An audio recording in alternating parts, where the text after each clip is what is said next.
آج 60-70 سال ہوتے ہوتے تبلیغ جماعت میں کتنی ہی گمراہیاں پیدا ہو گئی. سب سے پہلی گمراہی تو یہ پیدا ہوئی کہ انہوں نے کہا ہمارا کام ہی جہاد ہے.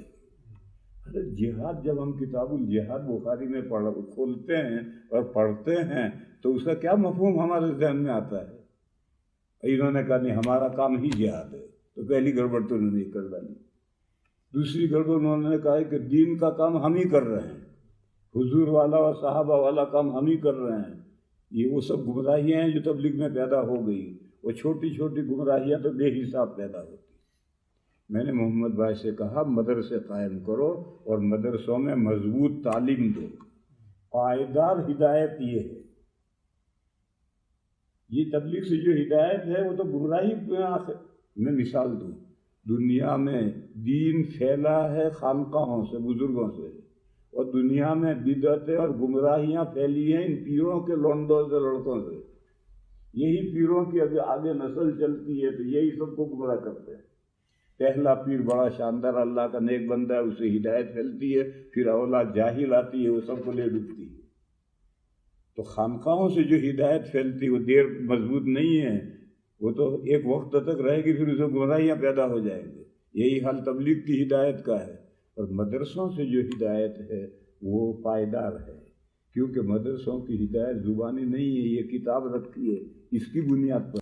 تو کوئی بھی مجھے ٹوک سکتا ہے کہ مولانا صاحب آپ کیا کہہ رہے ہیں، بخاری میں تو یہ لکھا ہے.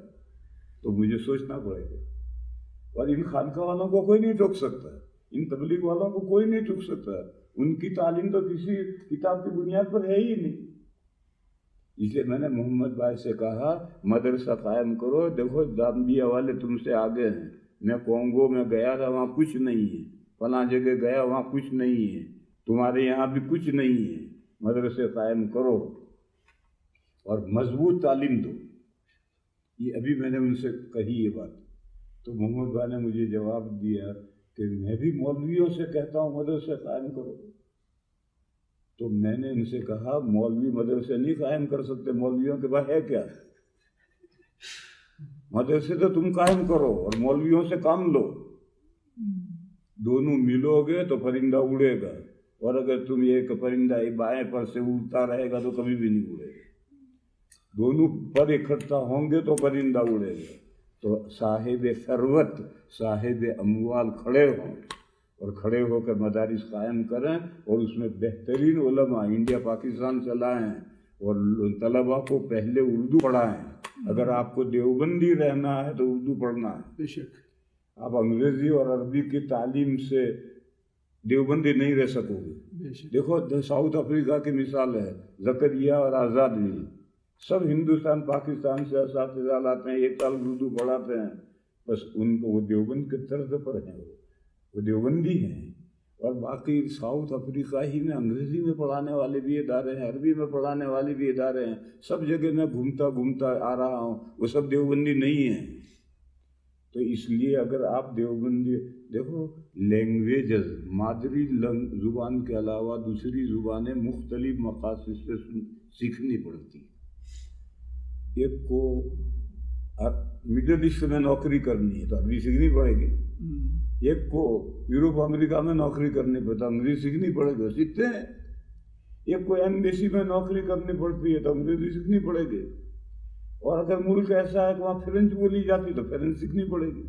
تو ایسے اگر آپ کو ریلیجن مذہبی کو باقی رکھنا ہے، دیوبندی رہنا ہے، تو آپ کو عربی کے ساتھ اردو سیکھنی پڑے گی. اردو سیکھے بغیر آپ دیوبندی نہیں رہ سکتے. تو یہ قرآن کریم تو ہے، عربی تو ہے، عربی تو ہے. اس کے تو 10 مفہوم لوگوں نے بیان کیے. مودودی کچھ بیان کرتا، دوسرا کچھ بیان کرتا، تیسرا کچھ بیان کرتا ہے. علماء دیوبند نے کیا مطلب بیان کیا یہ تو آپ اسی وقت سمجھیں گے جب کہ آپ اردو جانتے ہو، رکابر کی کتابیں پڑھتے ہیں. ہمارے ان ملکوں میں بھوسا بھر گیا ہے لوگوں کے دماغوں میں، مولویوں کے دماغوں میں بھی. English speaking. ارے انگلش اسپیکنگ تو رہنے دو، لوگوں کو سمجھاؤ. لیکن قرآن و حدیث کو سمجھنے کے لیے آپ کو علماء دیوبند کی جو تبیین و تشریح ہے اس کو فالو کرنا پڑے گا. تو آپ ہدایت پہ رہ سکو گے ورنہ گمراہ ہو جاؤ. اور انگلش اسپیکنگ رکھو لوگوں کو سمجھانے کے لیے، لیکن خود سمجھنے کے لیے اردو سمجھنی پڑے گی. برطانیہ میں یہ آفت نہیں ہے، عوام میں تو وہاں بھی یہ ذہن بنا ہے کہ امام رکھو انگلش اسپیکنگ، لیکن مدارس میں اور طلباء میں یہ ذہن نہیں ہے. امریکہ میں بھی یہ ذہن نہیں، کینیڈا میں بھی یہ ذہن نہیں. سب اردو پڑھتے ہیں، اردو کے ذریعے سے دورے تک نیچے سے اوپر تک پڑھاتے ہیں. افریقہ میں یہ ذہن بن گیا ہے کہ مدرسے بھی انگلش اسپیکنگ. ارے انگلش اسپیکنگ سے جو تیار ہوں گے یا عربی اسپیکنگ سے جو تیار ہوں گے میڈیم سے، وہ دیوبندی نہیں رہ سکتے. اور ہندوستان پاکستان سے بھی عالم لاؤ، مضبوط نام کے عالم مت لاؤ، اور مدرسے قائم کرو. محمد بھائی سے میں نے کہا کہ دیر پا ہدایت ان مدرسوں سے ہوگی. تبلیغ جماعت سے دیر پا ہدایت نہیں ہوگی، اس میں کچھ دیر کے بعد گمراہی آئے گی، جیسے خانقاہ میں کچھ وقت کے بعد گمراہی آتی ہے. لیکن مدرسوں میں گمراہی نہیں آئے گی. کیوں مدرسوں میں آئے گی؟ تو مدرسوں میں تو کتاب کے واسطے سے طالب علم کو پڑھاتا ہے، تو طالب علم اشکال کر سکتا ہے کہ یہ عبارت کا مطلب آپ بیان کرتے میری سمجھ میں نہیں آ رہا.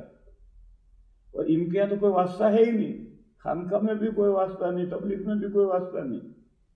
کہ فضائل کی کیا؟ پر فضائل ہی دین تھوڑی ہی ہے، مسائل بھی تو دین ہے.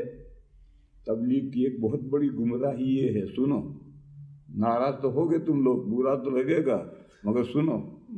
حضرت مولانا الیاس صاحب رحمۃ اللہ علیہ نے جب جماعت کا نظام بنایا تھا تو تبلیغ دین کے لیے بنایا.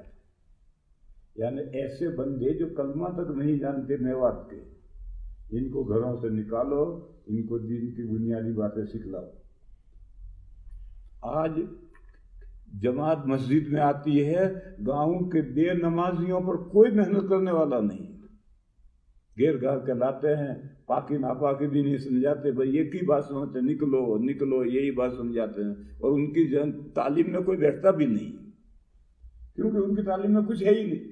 نکلو، اس کے علاوہ کچھ ہے ہی نہیں. تو حضرت مولانا الیاس صاحب نے یہ جماعت قائم کی تھی تبلیغ دین کے لیے، دین پہنچانے کے لیے.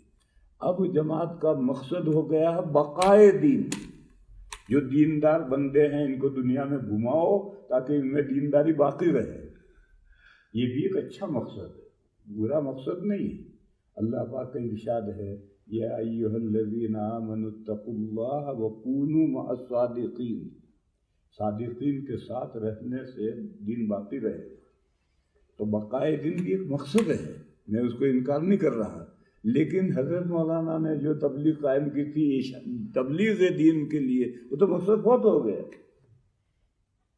میرے محلے میں جہاں میں 40 سال سے ہوں، ایک مرتبہ میں نے متولی سے کہا کہ ہمارے محلے میں 3 مسجدیں ہیں اور ہر مہینے میں جماعت آتی ہے. آپ یہ بتائیں اس 40 سال میں تبلیغ کی محنت سے محلے کا کوئی بندہ نمازی بنا؟ تو اس نے کہا کوئی نہیں بنا. میں 40 سال سے اس محلے میں دیکھ رہا ہوں، آوارہ نوجوان آوارہ بھٹک رہے ہیں، بیچارے پاکی ناپاکی بھی نہیں جانتے. اور جماعت مسجد میں ٹھہرتی ہیں، اپنی تعلیم کرتی ہیں، دوسرا تو کوئی بیٹھتا نہیں، وہی اپنی تعلیم کرتی ہیں اور تقریر کرتی ہیں عشاء کے بعد، تو نکلو نکلو، اس کے علاوہ کچھ نہیں کہتے. تو یہ سب سے پہلی گمراہی ہے. حضرت مولانا الیاس صاحب رحمۃ اللہ علیہ نے تبلیغ اس لیے قائم نہیں کی. تبلیغ قائم کی تھی تبلیغ دین کے لیے، دین دوسروں تک پہنچانے کے لیے. اب مقصد ہو گیا بقائے دین، اور بقائے دین کے لیے کہا ہم جہاد کر رہے ہیں. ارے بھائی جہاد کہیں کوئی چیز ہے؟ اب کتاب الجہاد جب کہ بخاری میں کھولیں گے تو ہم کیا سمجھیں گے؟ اور انہوں نے ساری دنیا کی آنکھوں میں دھول ڈال کر کے کہا ہمارا کام ہی جہاد ہے.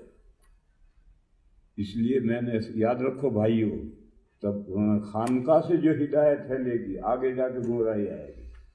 تبلیغ سے جو ہدایت پھیلی تھی اب وہ گمراہی کے دائرے میں داخل ہو گئی ہیں، اور طرح طرح کی گمراہیاں ان میں آ گئی. اور مدرسوں سے جو ہدایت پھیلے گی وہ ہدایت پائیدار ہوگی، کیونکہ مدرسے دائرے کا، میں ان سے اپنی بات نہیں کہوں گا، اس کتاب کے واسطے سے کہوں گا. اور اس کتاب میں لکھا ہے، میں جو کہہ رہا ہوں وہ سمجھ میں نہیں آئے تو اعتراض کرے گا کہ بھئی آپ جو بات کہہ رہے ہو تو بخاری کی حدیث میں نہیں ہے. تو واسطہ اور بلا واسطہ کا فرق پڑتا ہے. اس لیے میں نے محمد بھائی سے کہا کہ مدرسے قائم کرو. دیکھو زامبیا تم سے آگے نکل گیا ہے، ساؤتھ افریقہ آگے نکل گیا ہے، اور باقی سب ملکوں میں ندارت کچھ بھی نہیں. اور یہ اس امید پر بیٹھے ہیں کہ علماء کام کریں. علماء کام کر نہیں سکتے، علماء سے تو کام لیا جاتا ہے.